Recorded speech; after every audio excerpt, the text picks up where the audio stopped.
Hello, welcome to Straight News TV. Manchester United have just bet Southampton 2-1. Wasn't a walk in the park by any stretch of the imagination. We weren't expecting that either. Joined tonight by an experienced panel, not YouTube experience, but all have walks in the media for some level or other. Mark works for the Press Association. How are you, Mark? I'm not too bad. A bit better after that. I think the nails have gone, but there you go. Edge of the seat stuff. Daniel's a freelance journalist and runs a United blog. Tell us about that, Daniel. Hi, yeah, just general news and opinions and stuff. But I'm struggling now. That gave me a heart attack, that game. And Sean, you've been on the show plenty of times, and of course you're a regular now on the United View. How are you? Yeah, same as the other chaps. Slightly better now after that's finished. Because, yeah, slightly nerve-wracking. Absolutely. We were always expecting a tough game, and I did say this on the United View last night that I question where United fans were almost too confident going into this after a run of wins. Southampton were never going to be easy, and I think tonight you could argue that they performed a lot better than we did, and they went for it. Mark, performance and overall, how would you assess it? Yeah, I agree. I mean, they pressed high, they pressed us from the off, and we just looked so shaky, so nervous with the ball. And to be honest, when he hauled McNair off, I think it could have been any one of them. I really do. They didn't look at ease, and that worries me. You know, teams who are going to press high and give us a bit of stick. It was, but a brave decision to pull McNair off. But I think it could have been him or Rojo for me. Either or could have gone. It was a funny one because at the start of the game, McNair was doing quite well, and so was Rojo. And I almost seen as soon as Chris Smalling came off, they just had nightmares. And I'm not too sure what was it because. Well, I think at the centre of the tree you had Smalling, who was arguably leading the way, and as soon as he went off, I think the plans went out the window. Automatically didn't know how to restart almost. Sean, defensively, we were put under a lot of pressure. What did you make of the performance, say, of Johnny Evans coming back into the fold? Did I hear right that he was actually given man of the match? Johnny Evans? I'm sure I heard that just a minute ago. As I was switching it off, I'm sure I heard that someone say that they were talking to the man of the match, Johnny Evans. I think you might have just caught. I just caught that on Sky then on the way off. Yeah. That's slightly bizarre. Ashley Young or RVP was man of the match, but hey. The defence, yeah, they were shaky, but then they didn't really have much of a midfield in front of them, did they? Let's face it, if the midfield can't protect them, it's the same with Dave in goal. If the defence don't protect Dave, what hope has he got? Very true. And on that point, Daniel, Marouane Fellaini's been performing fantastic of late, and I think tonight he was put under severe pressure. Wanyama marked him very, very well, and at times there was 2 or 3 surrounding him. But apart from that, his passing at times was absolutely woeful. And I see people comment saying it was like the Fellaini of old, which I thought was unfair. But he was put under pressure, and I think him losing possession so easily, it just cramped up that pressure for the defenders. I don't think it was unfair. I think he was pretty bad tonight. But saying that, he has been really good since West Brom. His passing was awful today. There were so many times where it's like he didn't look. He just kind of thought someone should be here and passed it, and it didn't make sense. He put the defence under a lot of pressure, and the defence was already shaky. He improved in the second half, but it was like someone was holding a sprint button. He just kind of ran past people so many times, and it was hard to watch at times. He just looked uncomfortable. It was strange. I was thinking it before the game that I would have preferred Ander Herrera start over Mata. Now Mata did come into the game, and near the end he some great interplay. But physically, it doesn't bring a lot when we haven't got the ball. When we need to retain possession, and that's something Ander Herrera, when he came on, he kind of added to that. And I said it last week too. The Mata performs a lot better when Herrera is on the pitch. A lot better. He starts to come out of his shell a small bit. Now at times he's not providing that magic that we bought him for, but he's still very technically gifted player and a lovely player to have in your squad. But I just think that when Di Maria comes back, he's not going to get much of a look in. Now, Van Persie's another player that people are speaking a lot about. Drop him. A lot of people are saying, we did a poll on the blog, and I will remember the reaction I got. People were saying to drop Van Persie and start Wilson at all costs, regardless of who the opposition was. Mark, one of his best performances this season, I'd argue. Well, you've got to look at strikers, haven't you? Every striker goes through that funk, and they'll go through. I mean, Peller's done the same tonight, and I thought Peller was outstanding for them. Some of his play, some of his hold-up play. Strikers will go 5, 6, 7, 8 games on a bad run. They play through it, and he's quality, isn't he? You know, class is permanent, and I think he proved it tonight. That second goal, I mean, it's some finish that.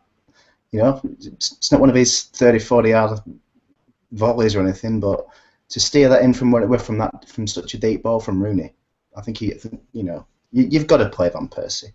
Got to play him till the knees have gone. I think, for me anyway. That's the thing. You know, tonight he was playing a lot deeper than Rooney, and that's not usually the case. He was getting way more involved.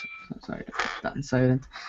He's getting a lot more involved, and some of his play to hold up the ball was fantastic. And it's been a while since we've seen that. And I think those 2 goals should give him that bit more of a boost again.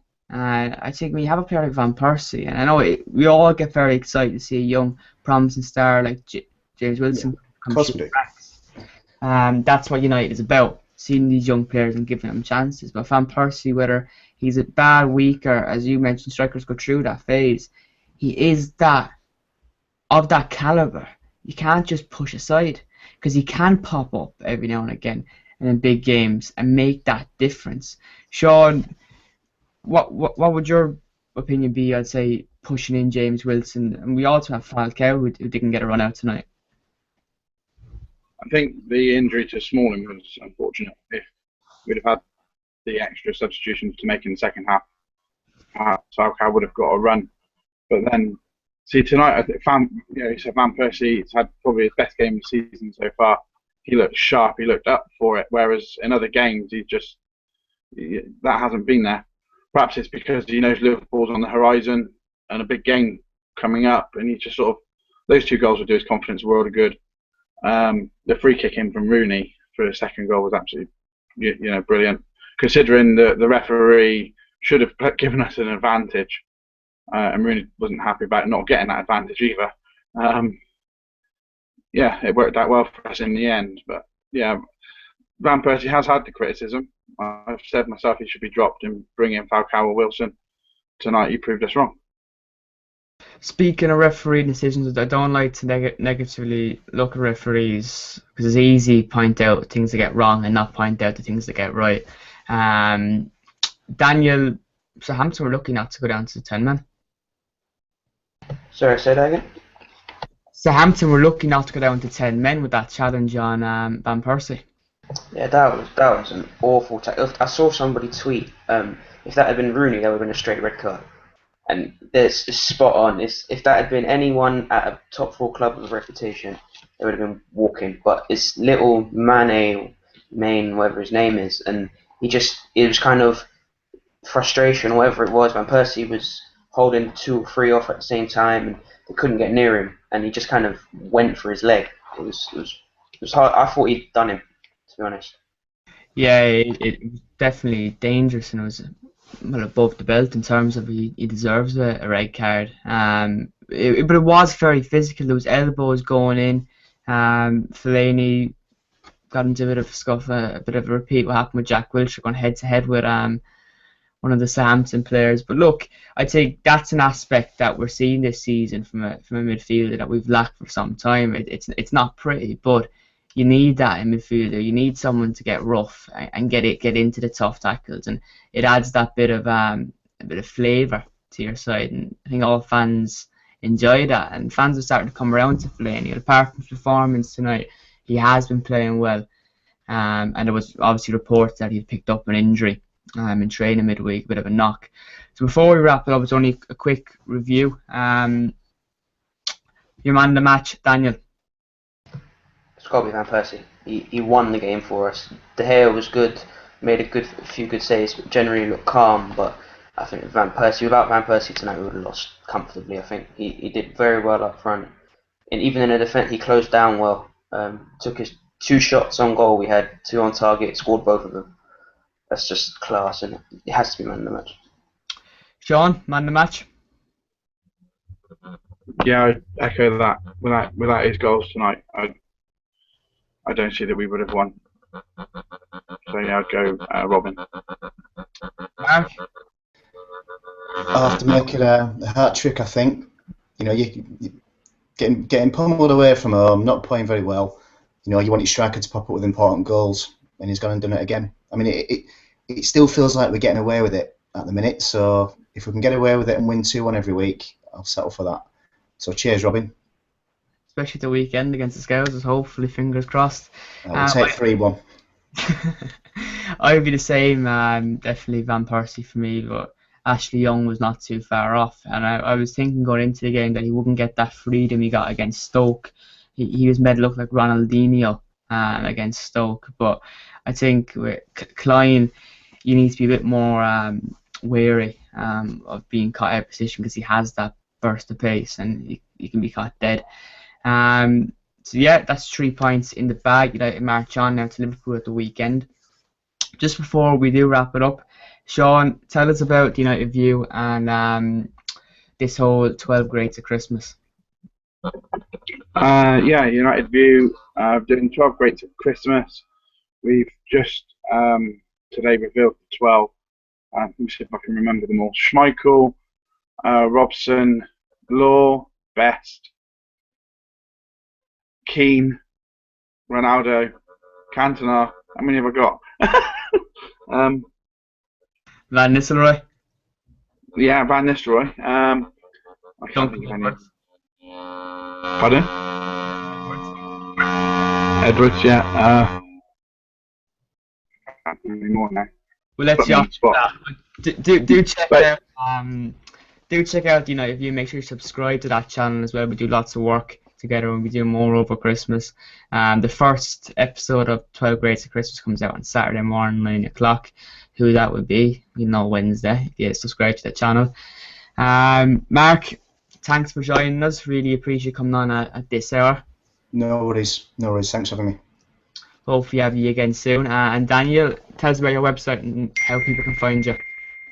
It's a website, Man United website. It's owned by Fansided, which is like an American sports company. It's for the fans, by the fans. It's reddevilarmada.com. You can follow us on Twitter, reddevilarmada1, or follow me on Twitter, DMF180593. Yeah, everyone's Twitter will be posted on the Straighty News TV Twitter account, so you can follow them all on there. Just make sure you subscribe to Straighty News TV. You like this video, you leave a comment to what you think in the comment section. If you have any questions for the panel or any questions for us in general. Last night we had some uncanny, I suppose, comparisons with lookalikes on the United View. But hopefully. It says Duncan Goodhue, I'm not coming back. All right, said Fred, I'm done. Right. Right, so lads, thanks a million. Thanks everyone for tuning in at this hour. We'll see you again for a preview of the game against Liverpool.